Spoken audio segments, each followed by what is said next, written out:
I see um, the left as really sensitive to the fact that human beings are. I'll use a Greek term here, but you'll find a Christian analog, I'm sure. That human beings are really subject to fate. That there is just shitty things that happen to human beings because they're finite and they're limited, and the world is an overwhelming machine, and there's historical forces and material forces.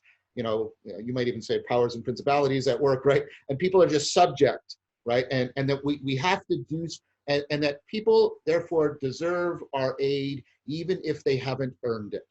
Because if we don't do that, we are, and this is like the aspect of sin again, we're ignoring the fact that we are finite and we are subject to forces beyond our control. The left gets that. And I think the right tends to forget that. And that's why the right often comes off as cruel.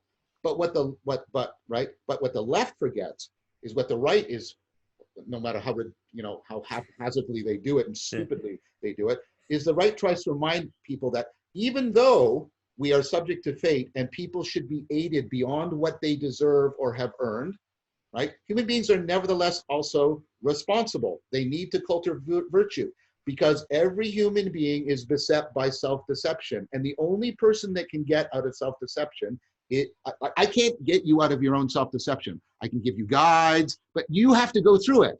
Like you have to go through it. I can't do that for you, right? To put it in a slogan, the left remembers fate and forgets virtue, and the right remembers virtue and forgets fate. And so what I'm trying to get at is how could we change this discussion about justice so that we could put it back into what it was supposed to be paired with, which was sophism, right? We pursue the external justice of trying to reduce the suffering of others that are caused by history and fate has to always be counterbalanced by sophism, the cultivation of the inner justice, of virtue. And that those, for the Greeks, it was axiomatic that you had to talk about those two things together. Somehow we have gotten to the point where we only talk about one side of this. And I find that also a very lopsided thing. Sorry, that was a long thing to say, but you're a deep thinker, and I want to give you a lot to wrestle with. Yeah. Well, it seems like the way that, at least when I look at the way that things happen in the Bible and kind of the way the emphasis that Christianity has put on it is obviously Christianity is obviously very, very preoccupied with the poor in the broadest way you can interpret that. And those that have less, and those that have little, exactly. Right? Whether it's the poor in terms of their own, let's say, spiritual poor, or it's poor even physically in terms of their material poor, or it's the sick, or it's those that have no recourse, like the widow and the orphan.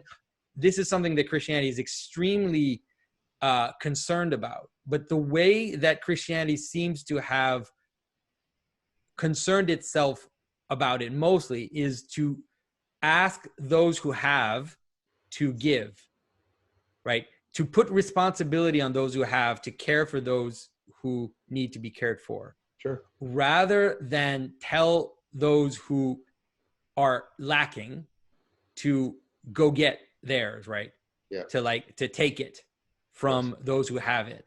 And that's really the difference between the revolutionary mindset and the Christian mindset.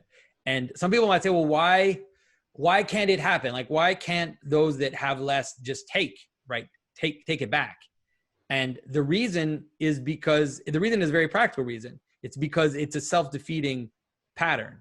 Yes. The pattern which will destroy itself, because there's always someone who has less than you, and there's always someone who will be there to take from you, even though you think you're the one who has less, and so you take from that one above you. But then there's always someone below you who has less than you and will take from you. And as soon as you take from that one above you, the power especially, then you become the one who is now in the, who's going to be shot. Like the story of Robespierre is obviously the most classic example of that happening. And so that seems to be the way that Christianity deals with it. And there are consequences if you don't. And the consequences need to be kind of put in the right position. The way I kind of say it is, I don't excuse the peasants for killing the king, right? But I still think it's partly the king's fault. Mm-hmm. Mm-hmm. Right? It's still because the king didn't care for the peasants that the peasants ended up killing him. And I'm not justifying the peasants' actions, but I am saying that if you don't care for the poor, at some point it's going to happen. Like the people will come and take theirs if you don't care for them. But it's not morally justified that they do. I don't know if that makes sense. No, it does. I get what you're saying, but what I was trying to, well, maybe this is a way of bringing it back. Yeah. Like I'm trying to get to this notion that isn't just about equality or even equity. I'm trying, like, yeah, you know, you're right. Both, you see Jesus and the Buddha, both. And what's interesting is they both do this.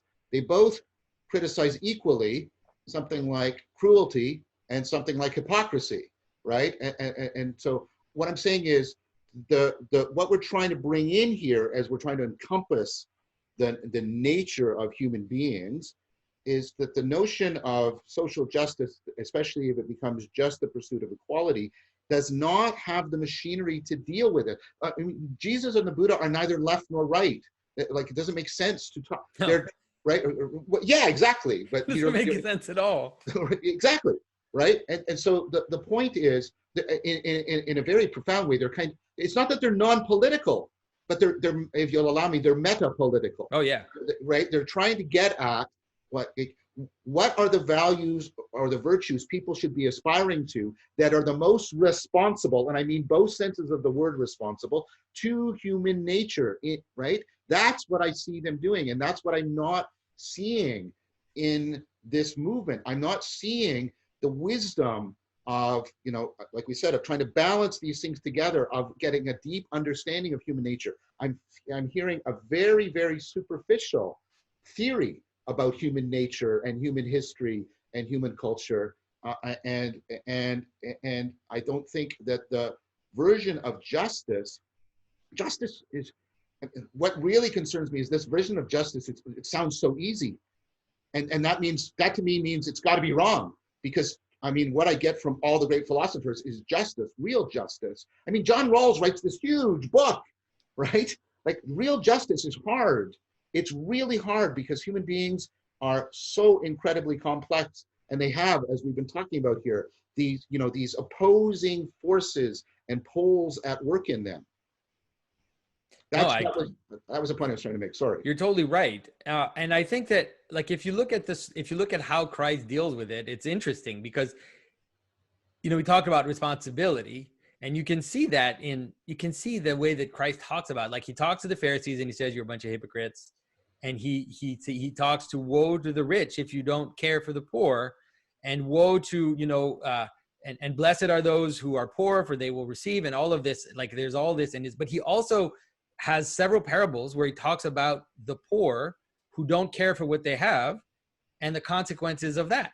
Like, yes. He also has that. He also has the parable of the talents where he talks about the servant who receives something and doesn't make it fruitful, and therefore has to face the consequences of not making fruitful that which he has. And so Christ talks at all levels at the same time. You know, I always say, like you said, he's meta-political. He's a judge and a victim. He's the king and the servant. He's all these things at the same time, in a very paradoxical way. And so he kind of transcends politics. And it's interesting to watch politicians, the politically minded, because they see in Christ a kind of weird mirror of themselves. So the people on the left see Christ as a kind of revolutionary figure, and the people on the right see Christ as a get your act together type figure. And it's like, well, you know what? He's neither of those, really. Yeah. The whole point about the metaphor is we can't win by playing the game. That's right. My way of trying to understand what it is to not play their game and to shift over to a totally different game, to shift the culture.